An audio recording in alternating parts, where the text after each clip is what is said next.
उसके बाद 5 मिनट विश्राम करेंगे और फिर उसके बाद टाटा।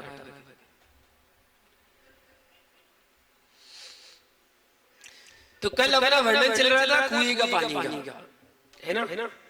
कुएं का पानी का वर्णन चल रहा था कि गाड़ी का पानी हमें उपयोग में नहीं लाना चाहिए और सामान्य रसोई चौकी में कोई अंतर हमें नहीं करना चाहिए।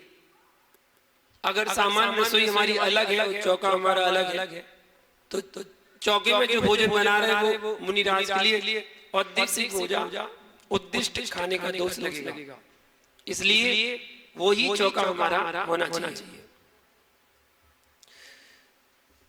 तो आज जानते हैं पात्र का लक्षण क्या है। पात्र और कुपात्र लक्षण क्या है?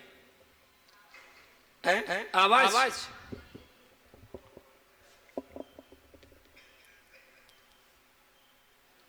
पात्र और कुपात्र का लक्षण, पात्र कुपात्र अपात्र दान का फल क्या होता है? सम्यक दृष्टि जीव पात्र है। जो सम्यक दृष्टि जीव होते हैं वो पात्र हैं। व्रत तप और शील से जो संपन्न है, किंतु सम्यक दर्शन से जो रहित है, ऐसे जीव कुपात्र कहलाते हैं। कौन कुपात्र हैं? जो व्रतों को पालन कर रहे हैं, तप को धारण कर रहे हैं, शील का भी पालन कर रहे हैं, लेकिन सम्यक दर्शन से रहित हैं, तो क्या होगा? वो कुपात्र हैं। और उत्तम मध्यम जघन्य के भेद से पात्रों के 3 प्रकार की बताए गए हैं। उत्तम पात्र जो व्रत नियम संयम के धारण करने वाले हैं, अर्थात दिगंबर मुनिराज हैं, वे उत्तम पात्र की श्रेणी में आते हैं। मध्यम पात्र आरिकाएं और 11 प्रतिमाधारी एलक चुल्लक चुल्लिका ये मध्यम पात्र के अंतर्गत आते हैं। और जघन्य पात्र अविरत सम्यक दृष्टि जीव, जिन्होंने अभी व्रतों को धारण नहीं किया लेकिन सम्यक दर्शन धारण कर लिया, वो सम्यक दृष्टि जीव जघन्य पात्र के अंतर्गत आते हैं। इसके बाद जो कुपात्र की व्याख्या आई है, कुपात्र कौन है? तो जिन्होंने व्रतशील संपन्न है लेकिन सम्यक दर्शन से रहित है, वो कुपात्र कहलाते हैं। और अपात्र कौन है? जो सम्यक शील व्रत सबसे रहित है, ऐसे जीव अपात्र की श्रेणी में आते हैं। जब उत्तम पात्रों को दान देते हैं तो उसका फल उत्तम भोग भूमि है। मध्यम पात्र को दान आदि करने से मध्यम भोग भूमि और जघन्य पात्र को दान करने से जघन्य भोग भूमि की प्राप्ति होती है। और जो कुपात्रों को दान देते हैं, कुपात्रों को दान देने से कुभोग भूमि की प्राप्ति होती है, कुभोग भूमि जाते हैं। और जो अपात्रों को दान देते हैं, अपात्रों को दान देने से संसार भ्रमण की वृद्धि ही होती है, अर्थात उनका संसार ही बढ़ता है जो अपात्रों को दान देते हैं। इसलिए दान भी जब दो तो विवेक से करना, सोच समझ के देना, अच्छे से करना, भावों से करना। पहले पात्र को जान लो कि वो पात्र हमारे लिए दान देने योग्य है कि नहीं है, हम किसे दान दे रहे हैं और किसको दान की श्रेणी में रख रहे हैं, इसके बारे में जानना बहुत जरूरी है। जानने के बाद ही हमें दान आदि करना चाहिए। किस किस पात्र को आहार दान देने का क्या फल है? तो रविशरण आचार्य जी जिन्होंने पद्म पुराण ग्रंथ लिखा है, उसमें बताया है कि 1000 मिथ्या दृष्टियों को दान दें। 1000 मिथ्या दृष्टियों को दान दे दो और 1 सम्यक दृष्टि को आहार दे दो, बराबर है। 1000 सम्यक दृष्टि को दान दे दो और 1 देश वृत्ति को दान दे दो, बराबर है। 1000 देश वृत्तियों को आहार दान आदि करा दो और 1 मुनिराज को आहार दे दो, बराबर है। और 1000 साधु परमेष्ठी को आहार दे दो और 1 उपाध्याय परमेष्ठी को आहार दे दो, बराबर है। और 1000 उपाध्याय परमेष्ठी को आहार दे दो और 1 आचार्य परमेष्ठी को आहार दे दो, बराबर है। 1000 आचार्य परमेष्ठी को आहार दे दो और 1 रिद्धिधारी मुनिराज को आहार दे दो, बराबर है। और 1000 गिरधारी मुनिराज को आहार दे दो और एक तीर्थंकर को आहार दे दो, बराबर फल मिलता है। उसी भाव में या 3-4 भावों में नियम से वो मोक्ष को प्राप्त होता है। जो तीर्थंकर मुनिराज की अंजलि में एक ग्रास भी रख देता है, उसका मोक्ष निश्चित है। 80,000 मुनियों को आहार दान दो और एक अखंड ब्रह्मचर्य व्रत पालन करने वाले जोड़ी सहित पति पत्नी को भोजन करा दो, बराबर फल मिलता है। जैसे विजया सेठ और विजया रानी थे, अखंड व्रत को धारण करने वाले ऐसे जोड़े को जो भोजन कराते 80,000 मुनियों को भोजन कराने का जैसा पुण्य मिलता है। अब सोचो, मिलते ही नहीं है ना, आज वर्तमान में ऐसा कोई मिलता ही नहीं है। इस प्रकार दान दाता का फल बताया। सुपात्रों के अतिरिक्त क्या अन्य को भी हम दान देना चाहिए? जो सुपात्र है उनके अलावा भी और दान, तो हाँ, मैत्री, प्रमोद, कारुण्य, माध्यस्थ, ये 4 प्रकार की भावना कही गई है। जिन जीवों को देखकर मन में करुणा उत्पन्न हो जाए, ऐसे जीवों को करुणा भाव समझकर करुणा दान करना चाहिए। कहा भी है कि बालक, अतिवृद्ध, भिखारी, अंधे, गूंगे, बहरे, रोगी, दरिद्री, परदेसी जीवों को करुणा दान देना चाहिए। जो परदेसी है, जिनको आवश्यकता है, उनके लिए करुणा दान करना चाहिए। करुणा दान में आप जो उनका सहयोग कर सकते हैं, यथा योग सहयोग करना चाहिए। अब एक युवा बच्चे ने मुझसे पूछा था कि कुर्ता पजामा में, पैंट शर्ट में, सलवार सूट में पड़गान आहार दान क्यों नहीं कर सकते? आहार दे सकते या नहीं दे सकते? तो नई जनरेशन के बच्चे हैं तो वो तो यही चाहते हैं कि साड़ी पहननी ना पड़े, धोती दुपट्टा पहननी ना पड़े। अब क्या करें, शिथिलता ऐसी बढ़ जाती है कि वो धोती दुपट्टा ऐसे बन के आने लगे जो पजामा जैसे होते हैं, पहनने नहीं पड़ता। आप तो पजामा जैसे उसको पहनो, बस हो गया काम। ना कांच लगानी, ना कुछ करना, ना प्लेट बनानी, कुछ नहीं करना, सब कुछ बनी बनाई आती है, बस आपको तो पहन लेना है। ऐसे आने लगे, वो पजामा ही है। लोग उसको कहते थे कि धोती दुपट्टा है, लेकिन वो पजामा ही है। ऐसे पजामा आदि पहनकर हमें अभिषेक, आहार दान आदि नहीं करना चाहिए। अगर आपको पहनना नहीं आता है तो पहनना सीखना चाहिए, सीखिएगा, लेकिन प्रमाद मत करिएगा, आलस मत करिएगा और ना ही शिथिलता पैदा करिए। आप सीखिए, आपको सीखना आ जाएगा। तो पैंट शर्ट, सलवार सूट पहनकर आहार नहीं दे सकते, क्योंकि इन कपड़ों में परिणामों की विशुद्धि नहीं बनती है। परिणामों की विशुद्धि वस्त्रों के बाद ही बनती है। वस्त्रों का बहुत प्रभाव पड़ता है हमारे जीवन में। जब आप जिस समय नाइट ड्रेस पहनते हैं, वो ड्रेस पहनकर ही पता चल जाता है, एहसास होने लगता है कि अब हम सोने जाने वाले हैं। जब स्कूल की यूनिफॉर्म पहनते हैं तो लगता है स्कूल जा रहे हैं। जब हम डॉक्टर के कोट पहने ना, तब वो डॉक्टर जैसा लगता है, ये डॉक्टर साहब है।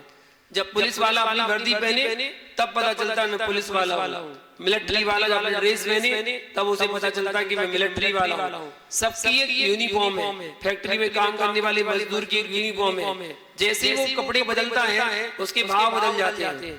कपड़े बदलने मात्र से उसके भाव बदल जाते हैं। अब मुझे क्या क्रिया करना है। एक शेख खाना बनाने वाला, वो जब खाना बनाने वाले कपड़े पहनता है तो उसे अपने कर्तव्य का भान होता है कि मुझे खाना बनाना है। और यदि वो सिंपल पैंट शर्ट पहन ले तो उसे वो सिंपल कपड़े ही महसूस होंगे। तो वस्त्रों का इतना प्रभाव पड़ता है। जब एक कोई व्यक्ति धोती दुपट्टा पहनता है तब उसे लगता है कि मैं भगवान का अभिषेक करूंगा, अपने हाथों से भगवान को उठाऊंगा। ऐसे भाव उसकी विशुद्धि बढ़ती है। तो ऐसे इस विशुद्धि परिणाम को लाने के लिए वस्त्रों को बदलना बहुत जरूरी है। आपको इस ड्रेस में कोई भी छू सकता है, पैंट शर्ट कुर्ता पजामा आदि में कोई भी छू सकता है। ड्रेस का भी मन पर बहुत बड़ा प्रभाव पड़ता है। जैसे जैसे वस्त्र बदलते जाते हैं वैसे वैसे प्रभाव बदलता जाता है। वकील को काला कोट पहनना जरूरी है। जब वो अपनी अदालत में जाएगा सामने, उसको कोट पहनना जरूरी है। वो सफेद शर्ट पहन के अपनी क्या बोलते हैं मुखबरी पैरवी नहीं कर सकता। उसको काला कोट पहनना अनिवार्य है, पहनना ही पड़ेगा। तभी उसके भाव होते हैं कि मैं वकील, मैं जज, तभी उसको पता चलता है। तो सबकी अपनी अपनी यूनिफॉर्म है। वैसे आहार के लिए भी एक यूनिफॉर्म है जो धोती दुपट्टा और साड़ी के अंतर्गत आती है। दूसरा कारण है कि आहार देने का अधिकारी श्रावक और श्राविका होते हैं। श्रावक और श्राविका, ग्रस्त लोग आहार नहीं दे सकते। ग्रस्त लोग आहार नहीं दे सकते हैं। आपको आहार देने के लिए श्रावक श्राविका बनना पड़ता है। तो श्रावक की ड्रेस है धोती दुपट्टा और श्राविका की ड्रेस है साड़ी। तो इस प्रकार अपनी ड्रेस में आकर ही आहार देने के अधिकारी बनते हैं। और श्रावक श्राविका बनकर ही आहार दिया जाता है। क्यों? श्रावक श्राविका वही बन सकते हैं जो अपने जीवन में कुछ ना कुछ व्रत नियम संयम लेते हैं। वो ही श्रावक श्राविका कहलाते हैं। बाकी लोग श्रावक श्राविका नहीं है, वो तो गृहस्थ है। गृहस्थ वो जो अस्त रहे, व्यस्त रहे, तनाव से ग्रस्त रहे, उसका नाम गृहस्थ। और जो श्रद्धा विवेक और क्रिया से जुड़ा हुआ है वो श्रावक कहलाता है। इसलिए पहले श्रावक बनिए, उसके बाद आहार दान दीजिए। तो श्रावक के लिए उत्तम ड्रेस यूनिफॉर्म, श्राविका के लिए साड़ी और श्रावक के लिए धोती दुपट्टा पहनकर ही हमें आहार आदि देना चाहिए। गर्भवती महिलाएं सत पात्रों को आहार दान दे सकती हैं या नहीं? गर्भवती महिलाएं दे सकती हैं, लेकिन 5 माह तक आहार दान दे सकती हैं, उसके बाद नहीं। दाता के गुण होते हैं कुछ। जब आप आहार दान देने के लिए तैयार होते हैं तो उसके लिए आपके अंदर 7 गुण होना चाहिए। वो 7 गुण जब है तभी आप दाता कहलाएंगे। श्रद्धा, आपको पात्र के प्रति श्रद्धा होना चाहिए। भक्ति, आप उनकी पूरी भक्ति करें। तुष्टि, जो पात्र आपके सामने है आप संतुष्ट हैं, जो मिला ठीक है। चौथा क्षमा, कोई गलती हो जाती है किसी से आपके चौके में तो क्षमा धारण करना चाहिए, ये आपका गुण है। 5वां विवेक, मुनिराज को क्या देना, कितना देना, कैसे देना, ये आपका विवेक है। आपको इतना आना चाहिए कि हमें क्या चलाना है, क्या नहीं देना है। साधु की तबीयत कैसी है, स्वास्थ्य उनका अनुकूल है कि नहीं, जो वस्तु हम चलाने जा रहे हैं वो उनके स्वास्थ्य के लिए लाभकारी है, हानिकारी है, उतना ज्ञान आपको होना चाहिए। वो कहलाता है विवेक। और 6वां अलुप्तता, लोभीपन बना के आहार आदि नहीं दिया जाता है। अलुप्तता, लोभीपना को छोड़कर त्याग कर ही हमें आहार दान करना चाहिए। और 7वां जो दाता का गुण है वो है शक्ति के अनुसार दान देना। जितनी आपकी शक्ति सामर्थ्य है उतना करना, फालतू का दिखावा नहीं करना। जो दिखावा में जीते हैं उनके यहाँ कुछ ना कुछ गड़बड़ हो जाती है। इसलिए दिखावे में मत जियो, जो है सो है उतना ही करना, ज्यादा दिखावा नहीं करना। दाता के 5 भूषण होते हैं और 5 दूषण होते हैं। जब दाता बनना हो आपको देने के लिए तो 5 उसके भूषण होते हैं। भूषण मतलब आभूषण। आभूषण मतलब सोना चांदी पहनने की आवश्यकता नहीं है, उसके वही भूषण कहलाते हैं। सबसे पहला भूषण है आनंद पूर्वक दान देना। मुंह लटका के नहीं, मुंह लटका के, मुंह बना के, मुंह फुला के नहीं, प्रसन्नता पूर्वक, आनंद पूर्वक दान देना चाहिए, आहार दान देना। दूसरा विनय पूर्वक देना। विनय पूर्वक देना, एक गिलास विनय पूर्वक ले लो, उनसे ले लो, हमसे तो ले लो। ऐसे नहीं, अनादर कर रहे हैं आप मुनिराज का, तो आदर पूर्वक दान देना चाहिए, विनय पूर्वक देना चाहिए। और तीसरा निर्मल भावों से देना चाहिए। मन में कटुता नहीं, मन में क्लेशता नहीं। सारी कटुता, सारी क्लेशता चौकी के बाहर छोड़कर आना चाहिए। चौकी के अंदर कोई मन में विकृत परिणाम नहीं होना चाहिए। अच्छे परिणामों को लेकर ही हमें चौका बनाना, देना, करवाना अच्छे भावों से। अगर किसी में चौके में भूल वसात किसी ने कुछ कह भी दिया तो वहीं के वहीं उसको छोड़ देना चाहिए, बात को खत्म कर देना चाहिए। उसको पूरे चौके में 1 घंटे तक मन में नहीं करना चाहिए। इधर अंदर आवाज ही निकल रही है, बस इतनी आ रही चल रही है, लेकिन वो अंदर ही अंदर गुड़ चल रहा है। वो बड़ा खतरनाक है। वो मालूम क्या होता है? विस्फोटक सामग्री है वो धीरे धीरे विस्फोट होगा। अभी केमिकल तैयार हो रहा है, उसमें बम बन रहा है, बम और बम बनेगा धीरे धीरे, बम बनते बनते और जब पूरा हो जाएगा उबाल मारेगा तो फट फट फूट जाएगा। इसलिए आप अपनी परिणामों को अच्छे रखें, वहीं छोड़ देना चाहिए। चौथा, प्रिय वचन बोलकर दान देना चाहिए। मुनिराज, स्वास्थ्य के अनुकूल है, आपके स्वास्थ्य के लिए अच्छा है, ये चीज लेंगे आप तो बहुत अच्छा रहेगा, स्वास्थ्य उपयोगी होगा। प्रिय वचन बोलना, कटु वाले शब्द नहीं बोलना, ठीक है? वरना पता चले तुमने उपमा किसी और से दे दी, बड़ी भावुकता में बह गए। कुछ लोग ना भावुकता में बह जाते हैं, ऐसे भावुकता में मत बहना। पता चले आपने कुछ का कुछ बोल दिया। अब अनार का जूस चल रहा था, बिल्कुल लाल था, और आपने कहा देखो कितना डार्क खून जैसा बिल्कुल दिख रहा है। डार्क जैसे खून का रंग होता ना, वैसे आज तो इतने गाढ़ा बिल्कुल लाल रंग का जूस निकला है, बिल्कुल तुरंत अंतराय हो जाएगा। तुरंत ये शब्द सुनकर ही अंतराय हो जाएगा। तो भावुकता में मत बहना, नहीं तो भावुकता में बह जाओ गड़बड़ हो जाती है। तो कंट्रोल रखना चाहिए, अच्छे वचनों का शब्दों का प्रयोग करना चाहिए। काट लाओ, किसको काट रहा है भाई? किसको काट रहा है? चौकी में किसी कार्य करने संबंधी शब्दों का उच्चारण नहीं होना चाहिए। अगर आप कोई कार्य कोई भी कार्य संबंधी उच्चारण कर रहे हैं तो वो कभी भी कोई भी मुनिराज उस शब्द को पकड़कर अंतराय कर सकते हैं। इसलिए उन शब्दों का प्रयोग बिल्कुल भी नहीं करना चाहिए। तो कुछ लोग कहते हैं भावुकता में बह जाते, अरे ये ठंडी हो गई रोटी, गरम कर लाओ। क्या बोल रहे हैं? गरम कर लाओ, अंतराय कर देंगे।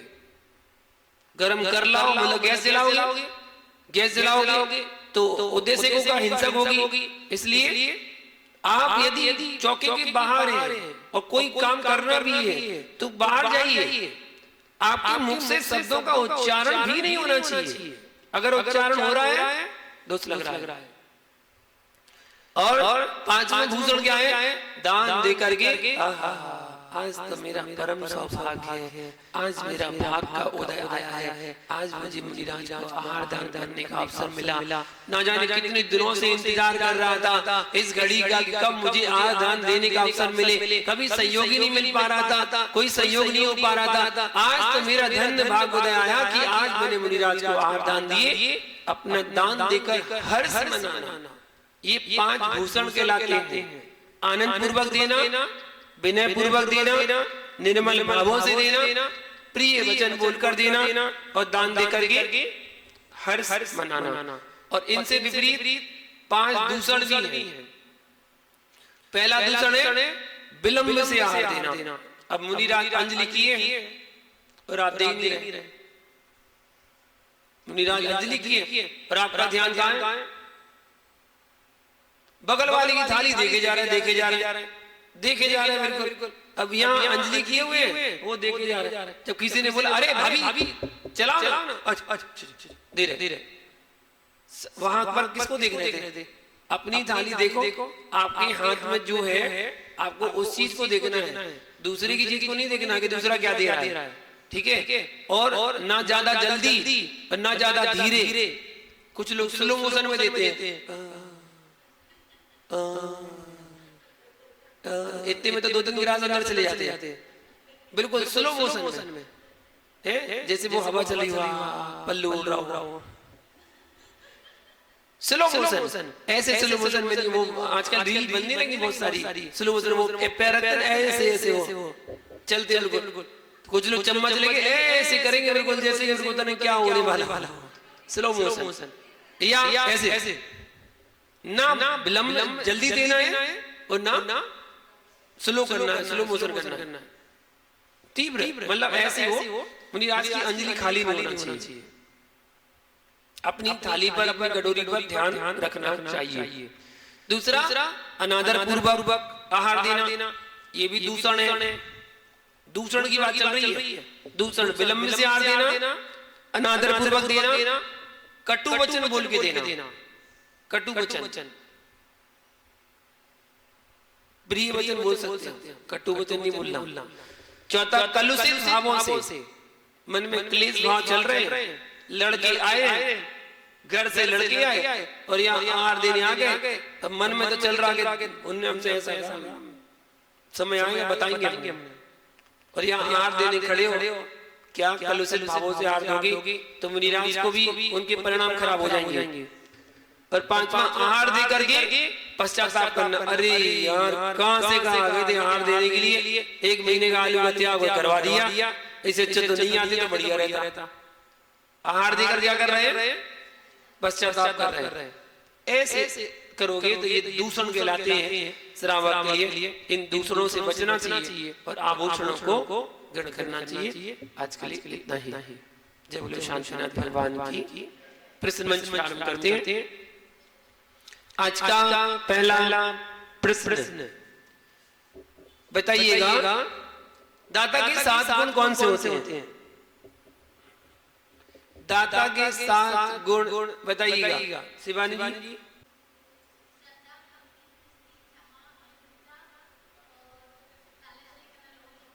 वो तो अलग में हो गया। और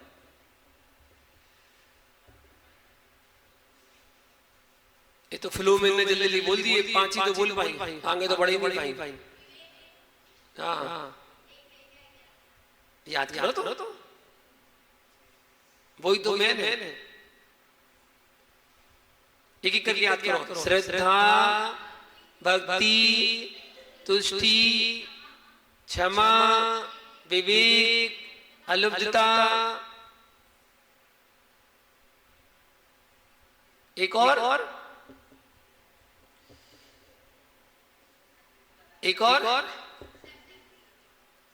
शक्ति के अनुसार दान देना। बिल्कुल सही जवाब। दाता के 5 भूषण कौन कौन से होते हैं? देख के नहीं बताने। अब याद ही नहीं कर पाया तो कैसे काम चलेगा? अभी तो हमने याद करवाया आपको। बताइए।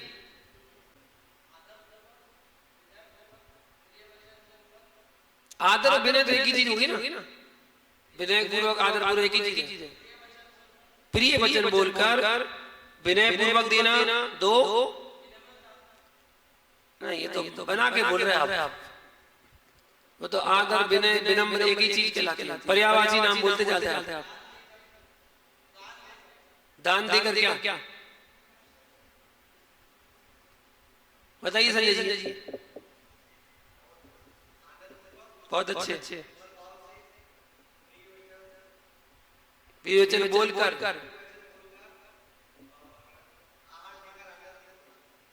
हाँ दान देकर हर्ष होना। और एक और जो उनने बोला वो आपने छोड़ दिया। आनंद पूर्वक देना, विनय पूर्वक देना, निर्मल भावों से देना, प्रिय वचन बोलकर देना और दान देकर हर्ष मनाना। ये 5 भूषण कहलाते हैं। बिल्कुल सही जवाब। चलिए दूषण बता। दाता के 5 दूषण कौन कौन से होते हैं?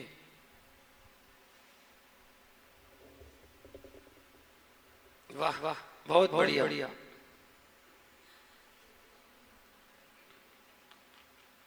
बताइए।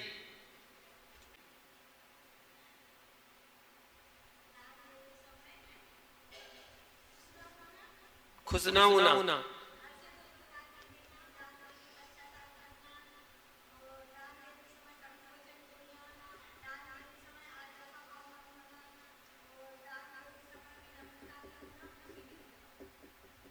सब मिला जुला सर बोल रहे कहीं से जोड़ के। जो भूषण थे उनको उनने उल्टा कर दिए गए, उल्टा करके बनाते गए। लेकिन जो मेन रह गए वो आप तो बता ही नहीं पाए। सबसे पहला तो आप बता ही नहीं पाए। पहला जो बता ही नहीं पाए कि जो जिसकी वजह से विघ्न आने के कारण अंतराय भी हो सकते हैं। नहीं, चलिए बताइए कोई और। हाँ जी, आप बताइए। नहीं, हाँ, विलंब से आहार देना। अगर आपने जल्दी नहीं करी तो अंतराय हो सकता है। 2, हाथ जोड़ लेंगे तो कितना अच्छा लगेगा। हाँ, कौन से वचन? गुरु दुर्वचन मतलब कटु वचन। और एक और वो तो बोल दिया। विलंब से आहार देना, अनादर पूर्वक आहार देना, कटु वचन बोलकर आहार देना और आहार देकर पश्चाताप करना। एक और फिर अपने हाथ नहीं छोड़े, हाथ जोड़ लो, अच्छा लगेगा। विनय पूर्वक जवाब देना। नहीं, एक और नहीं, मन से संबंधित है वो जो दूसरा है वो मन से संबंधित है। मन से संबंधित है वो। मन में कलुषता के भाव नहीं होना, कलुषता भाव से आहार देना। दूषण बता रही हैं, गुण नहीं बता रही है, आप दूषण बता रही है। दूषण का मतलब है कलुषित भावों से आहार देना, ये दूषण है। ठीक है ना? तो मन में दूषण नहीं लाना चाहिए, हमें भूषण अपनाना चाहिए। बिल्कुल सही जवाब। 1000 उपाध्याय परमेष्ठी को आहार देना किसके बराबर है?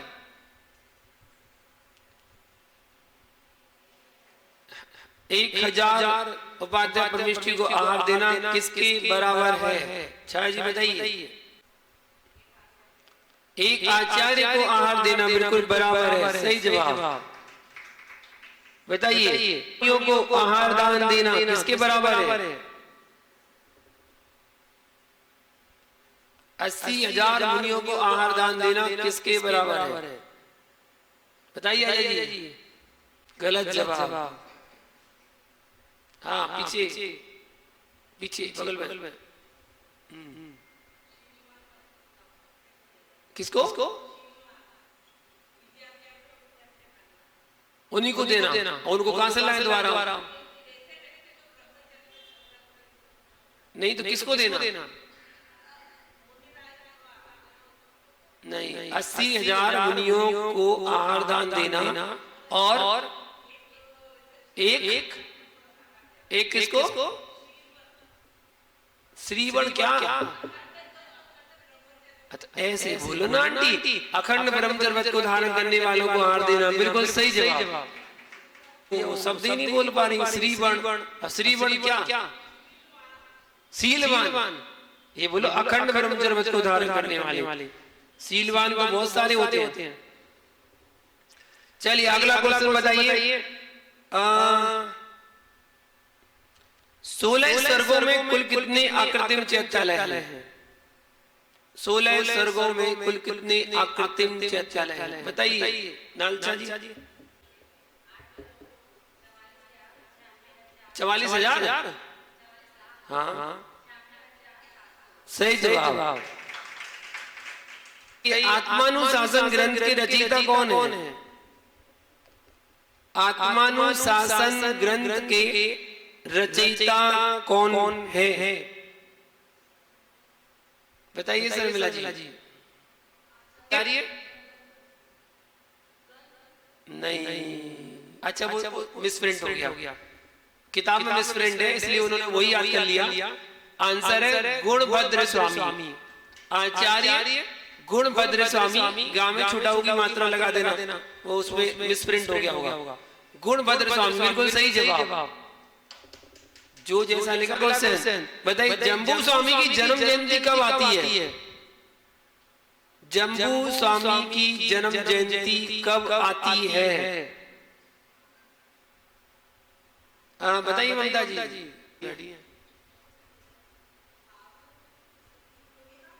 पूछ रही हो बता रही हो? अच्छा हमने सोचा बता पूछ रही हो। फागुन सुदी पूर्णिमा स्टाइल देखो ममता जी। फागुन सुदी पूर्णिमा बिल्कुल सही जवाब। क्या हमसे पूछ रही हो? सही बोल रहे ना हम?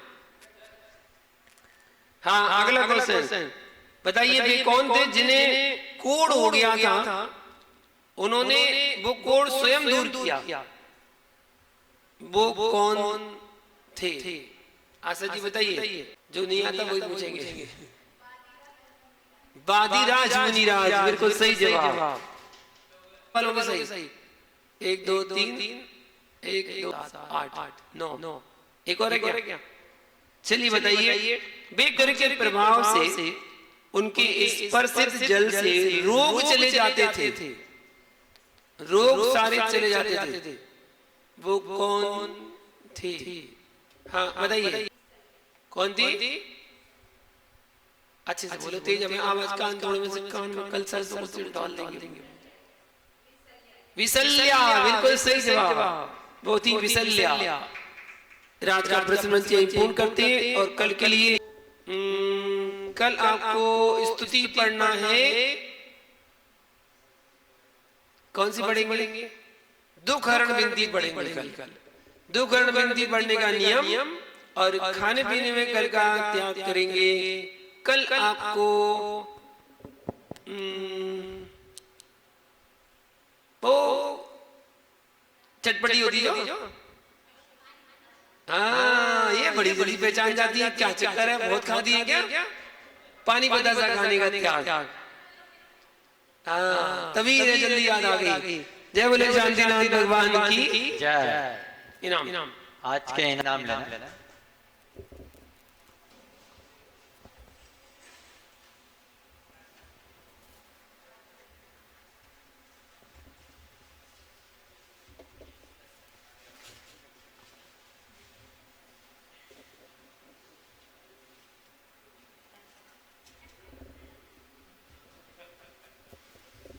ताली बजाते जाओ, फिर सिखाना पड़ेगा। एक तरफ होते जाओ, उस तरफ से।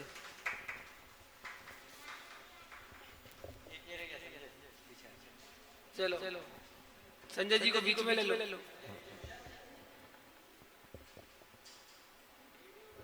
बस हो गया। मुनिराज आज तरिया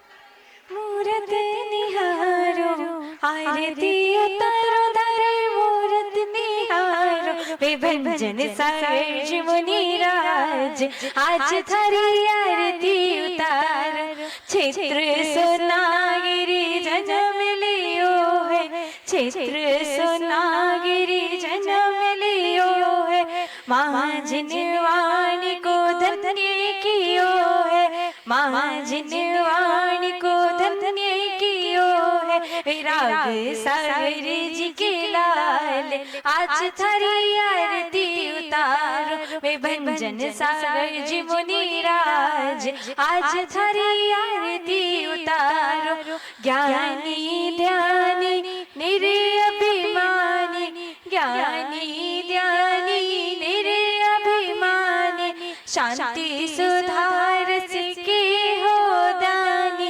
शांति सुधार के हो दानी वाणी है सुखकार आज धरी आरती उतारो विभंजन सागर जी मुनिराज आज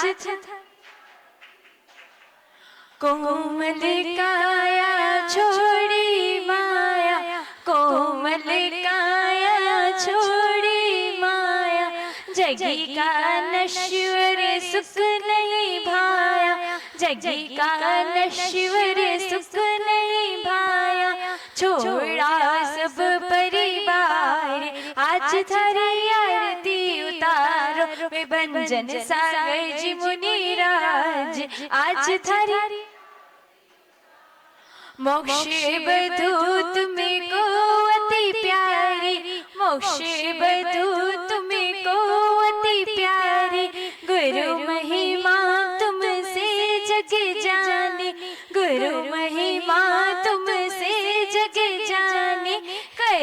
जगत उद्धार आज धरी आरती उतारो विभंजन सागर जी मुनिराज आज धरी आरती उतारो स्वर्ण रत्नमय आरती भाई स्वर्ण रत्नमय आरती भाई केवल ज्ञान मिले सुखदाई केवल ज्ञान मिले सुखदाई युग युग जियो मुनिराज आज धरी आरती उतारो विभंजन सागर जी मुनिराज आज धरी आरती उतारो चौथी आरती सिरी उपजाया दर्शन दीकत पाप पलाया पांचवी आरती साधु तिहारी कुमति बिना शनि शिव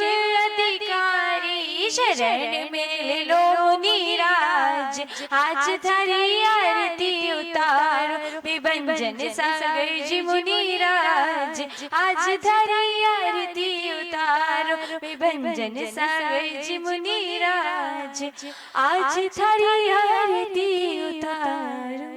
बोले परम पूज्य पाध्याय श्री विभंजन सागर जी मुनिराज की जय। नमोस्तु नमोस्तु नमोस्तु।